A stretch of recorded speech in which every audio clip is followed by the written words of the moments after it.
चुपके से परोसी जा रही थी बेहोशी पर देने वाली जहरीली शराब। क्या नक्श अपनी जान की बाजी लगाकर कहीं फंस तो नहीं गया? और जो दे रहा था धमकी जान की बाजी लगाने की, क्यों वो आकर गिर गया घुटनों के बल?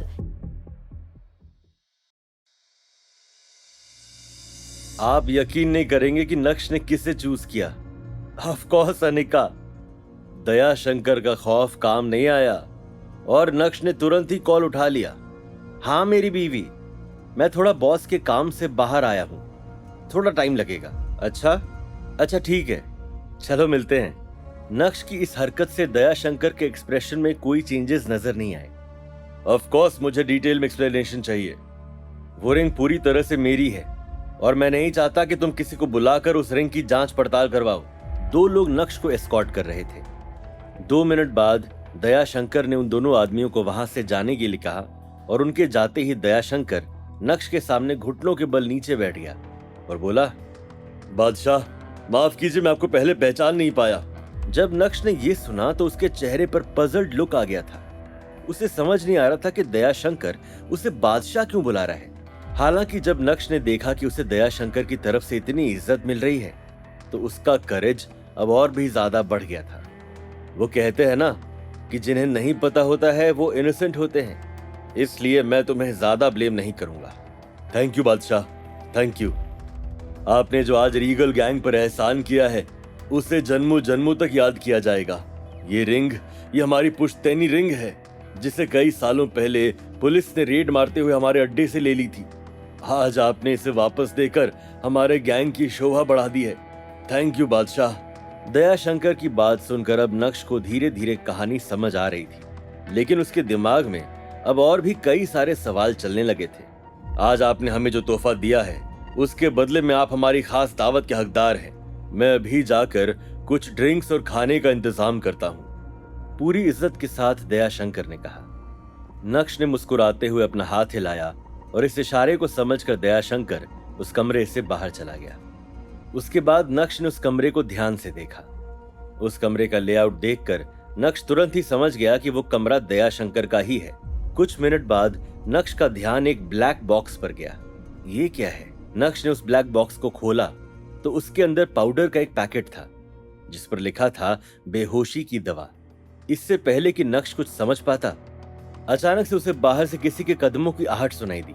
तुरंत ही नक्श ने उस पैकेट को अपनी जेब में ठूसा और उस बॉक्स को बंद करते हुए जल्दी से अपनी चेयर पर आकर बैठ गया। तुम इतना जल्दी वापस कैसे आ गए? बादशाह, मैंने सोचा कि आपको लगेगा कि मैं आपको निग्लेक्ट कर रहा हूँ, इसलिए मैं जल्दी आ गया। जल्दी से अंदर आओ और बादशाह के लिए खाना लगाओ।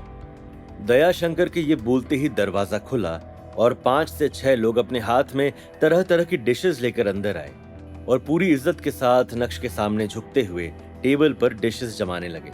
बादशाह, मुझे नहीं पता था कि आप यहाँ आएंगे, वरना मैं पहले से ही सारे प्रिपरेशंस करके रखता। इतने कम समय में जो हो पाया वो आपके सामने है। इतने कम समय में इतना अच्छा इंतजाम किया है, मैं बहुत खुश हूँ। लेकिन मुझे एक बात अभी तक समझ में नहीं आई, आप मुझे बादशाह क्यों कह रहे हैं? आपकी वो पुश्तैनी रिंग मेरे पास थी, क्या आप मुझे मारना नहीं चाहते? नहीं बादशाह, ये आप कैसी बात कर रहे हैं? हमारी रिंग आपके पास जरूर थी, लेकिन उस रिंग से आपका कोई इन्वॉल्वमेंट नहीं था, क्योंकि अगर होता तो आप इतनी आसानी से अपनी जान के बदले हमें वो रिंग नहीं देते। वो रिंग कोई ऐसी वैसी रिंग नहीं है, उसके मायने बहुत अलग हैं, इसलिए आप परेशान ना हुए। अपना खाना एंजॉय कीजिए, मैं बाहर ही खड़ा हूँ, किसी भी चीज की जरूरत हो तो मुझे बुला लीजिएगा। ये बोलते हुए दया शंकर पीछे मुड़ा और अपने कमरे से बाहर निकल गया। अब नक्श ने अपने प्लान पर फोकस किया। जल्दी से अपनी जेब से वो पाउडर बाहर निकाला और एक वाइन की बोतल में डाल दिया। उस बोतल को अच्छे से हिलाने के बाद नक्श ने कड़क अंदाज में आवाज लगाते हुए कहा, क्या बाहर कोई है? नक्श की आवाज सुनते ही दरवाजा खुला और दया शंकर आते हुए बोला, क्या चाहिए आपको? कुछ नहीं, मैं यहाँ आया और आपने मुझे बादशाह का दर्जा दिया, इतनी इज्जत दी, मैं खाली हाथ कैसे जा सकता हूँ? मैं चाहता हूँ कि ये वाइन आप अपने सारे आदमियों को मेरी तरफ से पिलाएं, मुझे अच्छा लगेगा। ये बोलते हुए नक्श ने उस वाइन की बोतल को दया शंकर की ओर बढ़ाया। मुस्कुराते हुए दया शंकर ने उस बोतल को नक्श के हाथ से लिया। आपका यहाँ आना हमारे लिए किसी स्पेशल ओकेजन से कम नहीं है। आप बादशाह हैं तो आपकी ऑर्डर को भला मैं कैसे टाल सकता हूँ। ये बोलते हुए दयाशंकर उस वाइन की बोतल के साथ उस कमरे से बाहर निकल गया। नक्श की मेन प्रायोरिटी इस जगह से बाहर निकलना था, वो भी अवंतिका को साथ लेकर। और एक वाइन की बोतल से काम बनने वाला नहीं था, इसलिए नक्श ने उस पाउडर को बाकी 4 अलग अलग ब्रांड्स की वाइन की बोतल में डाला और उसे अच्छे से हिलाते हुए बाहर मौजूद दूसरे आदमियों को बुलाते हुए बोला, चलो चलो सब अंदर आओ, दावत का मजा लो।